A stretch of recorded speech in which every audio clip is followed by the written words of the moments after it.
Oh my God, wrestling family, bro. I'm getting stressed out just thinking about this, and I'm not even in this situation. You're not gonna believe what happened here. This guy spent $11,000, 11K on an on location gold package to WrestleMania 41.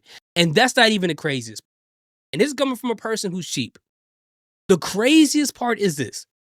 He didn't even get everything he paid for. $11,000 down the drain, bro. Oh my God. I can't imagine. I cannot imagine. Now, here's the thing. I'm trying my best to empathize with this guy because losing that type of money does suck. But at the same time, I'm kind of like, bro, I wouldn't have spent that much money on WrestleMania anything. But of course, as a person who doesn't have that type of money to spend, I would say what I wouldn't do if I had that money. So, it's his pockets. He got the right to do whatever he want to do. But still, if I had it, ain't no way, bro. But let's hear what's going on here. Before we get started, guys, please hit the like button and the subscribe button. Let's see what this man is going through.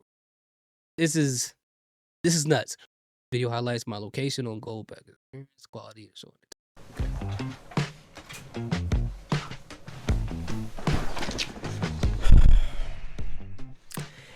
It pains me to make this video because for the longest time I have touted how great On Location is up until this past weekend at WrestleMania 41 in Vegas.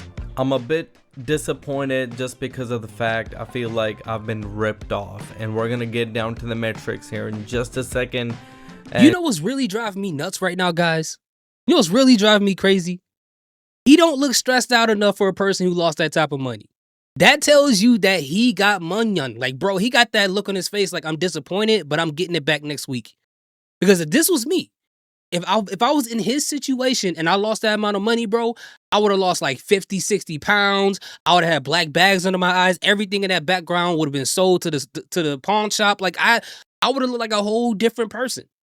But this person is obviously making some good money. I don't know if he's the green shirt guy's arch nemesis, the blue shirt. I don't know. I don't know how they're making their money. I would like to know, but I'm scared to know because I feel like if I find out, the FBI is going to pick me up. Like, it's some stuff that they're doing that we're not supposed to know about. But, bro, like, he look a little too, maybe that's his personality. He look a little too healthy to be losing $11,000 and sitting here. I wouldn't be talking to the camera, bro. That's just me. And just to give you guys a heads up, On Location has never sponsored me or never paid for my tickets or anything that goes, even with WWE for that matter. So he's been going. So he's getting that money on. Nobody has ever paid for my tickets. This is an honest review. Any of the previous reviews that you have seen from On Location that I did, or for the On Location videos, they were done directly by me because I wanted to, and I've talked endless good stuff about On Location packages. I'm going to be talking about some pros and cons, so let's start off with some of the good stuff that happened with this On Location gold package for this year's Mania, and then we're going to get down to all the letdown stuff that happened for me. I had an overall great experience as far as meeting new people in the On Location lounge room, which is not the experience that you paid for. And on top of that, there was some upscale stuff that your typical Vegas has to offer. For example, they had entertainers, they had jugglers, they had magicians, who cast upon illusion spells or bro, you pay for people in spiral costumes, jugglers, and magicians. I know somebody that live on the south side of Chicago that can give you all of this for $50. $50. Whatever you want to call it. For example, the cards. And I'm not trying to shame him, but I'm trying to, in my mind, justify spending $11,000. And what I'm seeing is not, hey, you know what I'm saying? I know somebody named Andre that can do all of this. Or coin tricks. Then they had some other stuff. So I'm going to be showcasing you guys that in some of the video clips that you're going to be seeing on the screen right now. But besides that, let me talk about some of the good stuff that came with this package. The Twitch Lounge, which is the Allegiant Stadium's bar room where you get to eat snacks, desserts, open bar, was pretty awesome. They had all the snacks, they had endless offers. Both days were slightly different from one or the other, but then again, they provided lots of food for everybody. Nobody was out of food. No, y'all, am I tripping? Am I going crazy? Does that pizza not look like the pizza we got for free in high school? Look at that, bro. Ain't no way I'm paying $11,000 for y'all to put some Tostinos on the table. And also, you got cookies over there. Bro, listen, if you ever find my channel and you see this reaction, first and foremost, please don't hit me with a copy strike. But at the same time, bro, if you want to spend $11,000, bro, just give it to me. I can run to Dunkin' Donuts and I can pick up some Lunchable pizzas and give you the same experience as I'm looking at on this screen right here. Hey man, people in a different tax bracket is a little different. Maybe I'm talking out of hand. And this can vary at every single location, so it also depends on where you're eating, whichever lounge that you're getting to participate.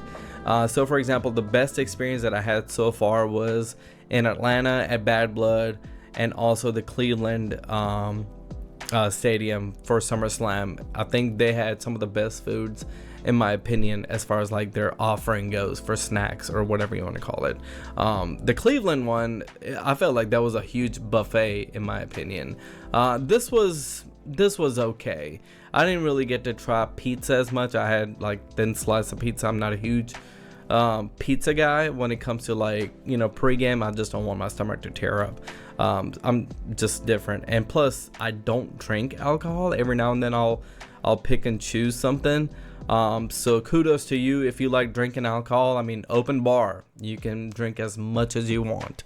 One of the new things that On Location Gold Package, Bronze, Silver, whatever you want to call it, it had to offer was the merch stand. Merch stand was totally new. Surely they didn't have all the options, but they did have some official event merch. Bro, you had to pay for the merch too after the 10,000. That t-shirt right there in the middle, I got that t-shirt on right now under this hoodie.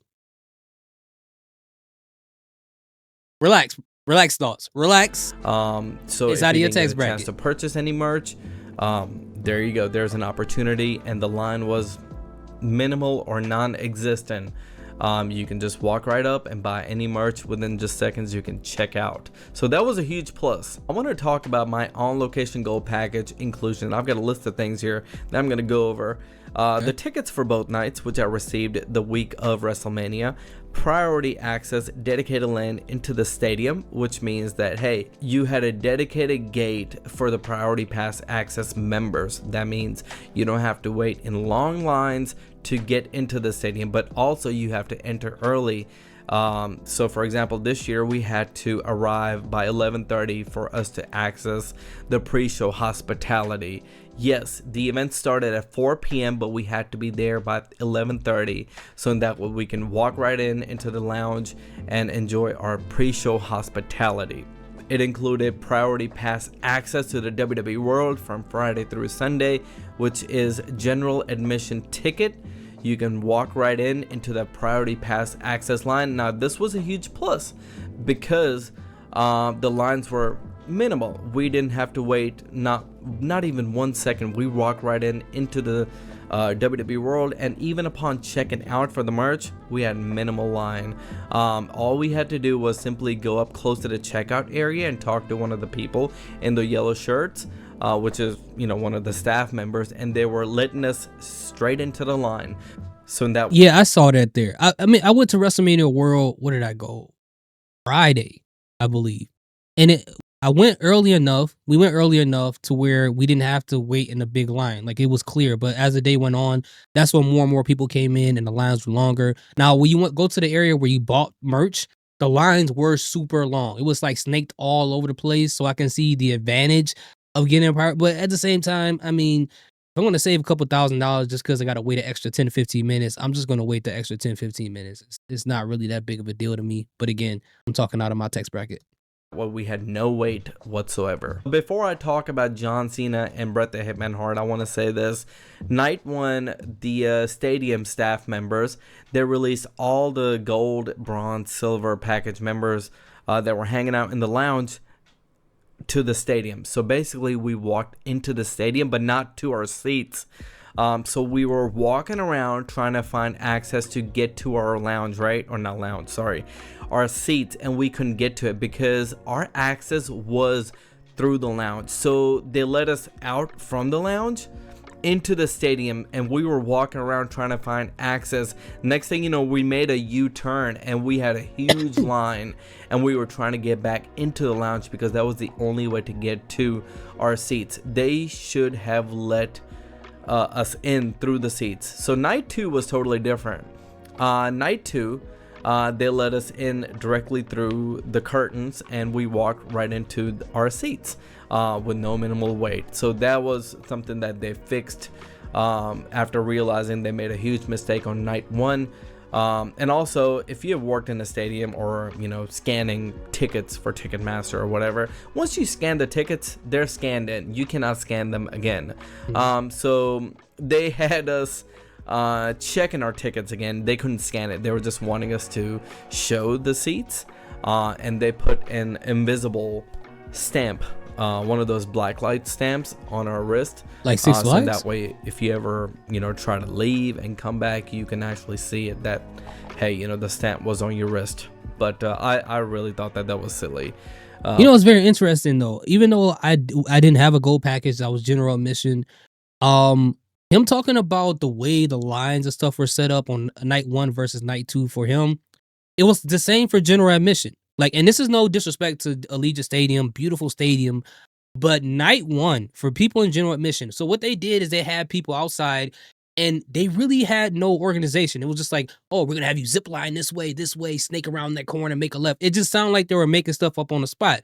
So for people who got there early to try to get in there earlier, it was weird because people came there super late. And once they opened the door, no matter how the line was set up, because there was nothing to divide the people up, everybody, it was like a free for all running towards the gate. All the people who came in late, this guy who was like a butt naked CM Punk, like he was just like rushing, like he wasn't literally butt naked, but he had a bodysuit on.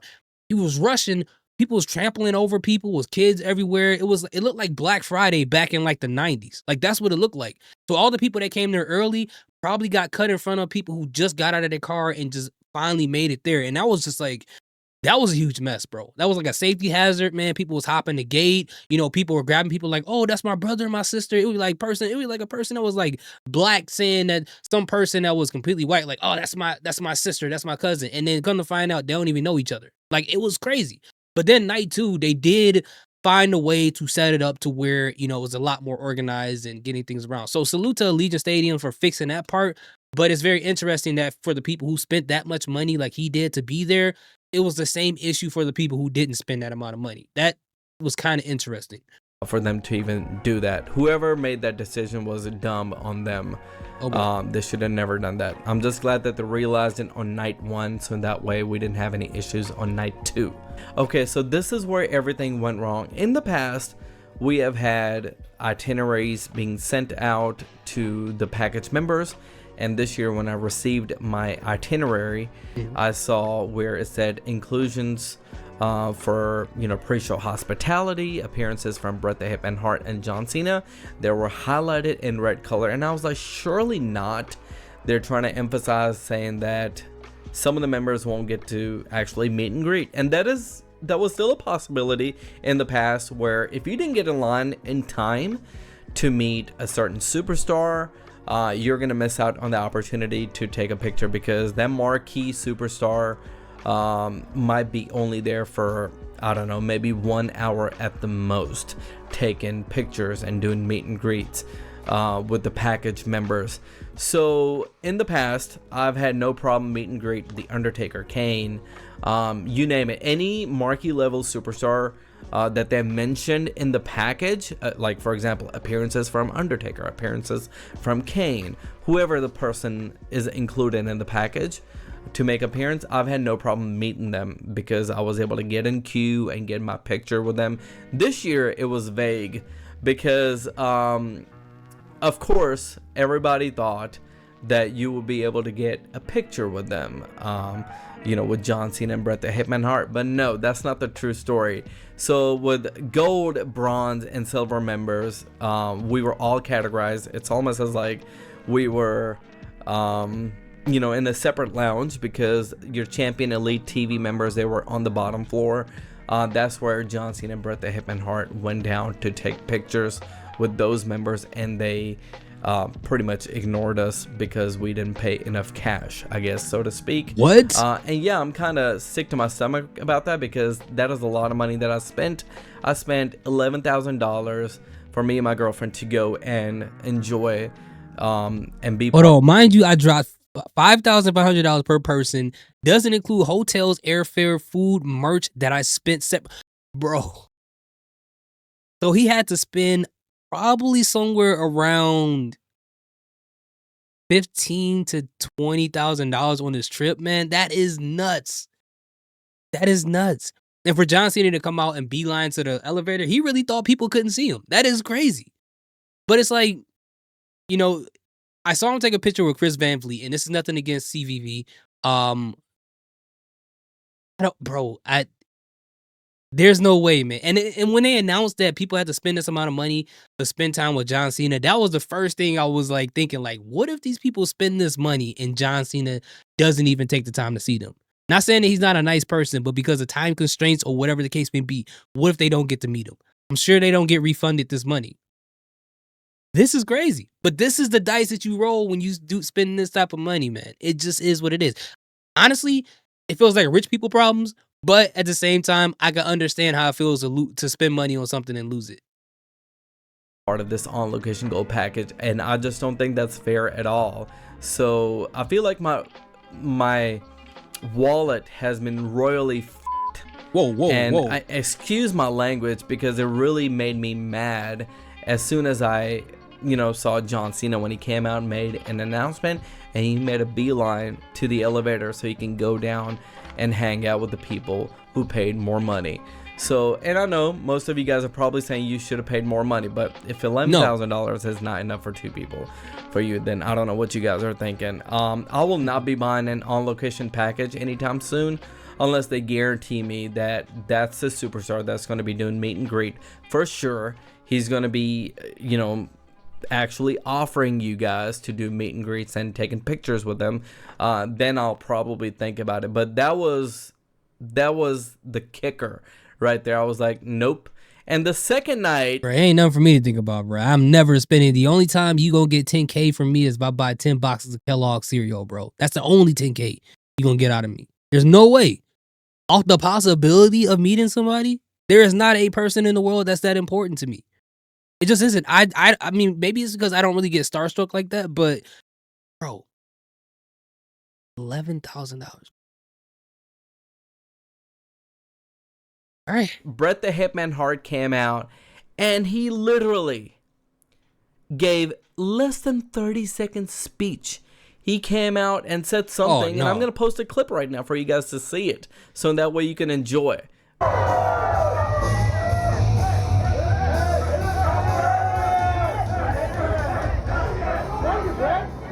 Hello, everybody. Whoa! Hope you're all having a great WrestleMania. I know it's a very special WrestleMania for me, so I hope you're having as much fun as I am. So, God bless you, brother. The best there is. Have a great WrestleMania, and thanks for coming out.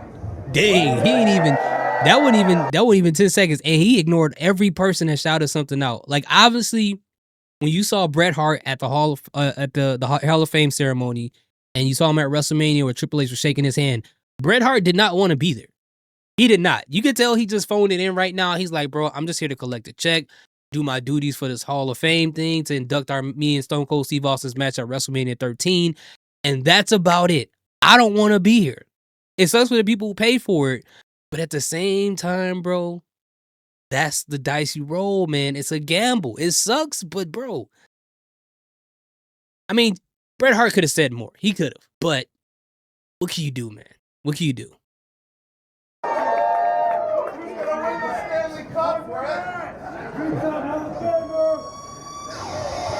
So let's take a look at this video that I made a couple of weeks ago prior to WrestleMania. I was comparing prices, and this is a direct comparison to, my on-location package tickets. I want to see how much they're actually charging me for the tickets and the experience, so in that way we can differentiate what I'm paying. So C133 was coming out to be $1,000, and sure, this is row whatever. We were sitting in row 4. Surely it can't be that far off. Let's say even if I paid $1,500 after taxes and all, that would be $3,000 for 2 nights. Let's say even if I paid $3,500 in total for 2 nights, you do the math. I'm paying $2,000 extra dollars just for this experience, which in my opinion is not worth it. So on location, you're telling me that you're charging me $2,000 extra dollars for this experience?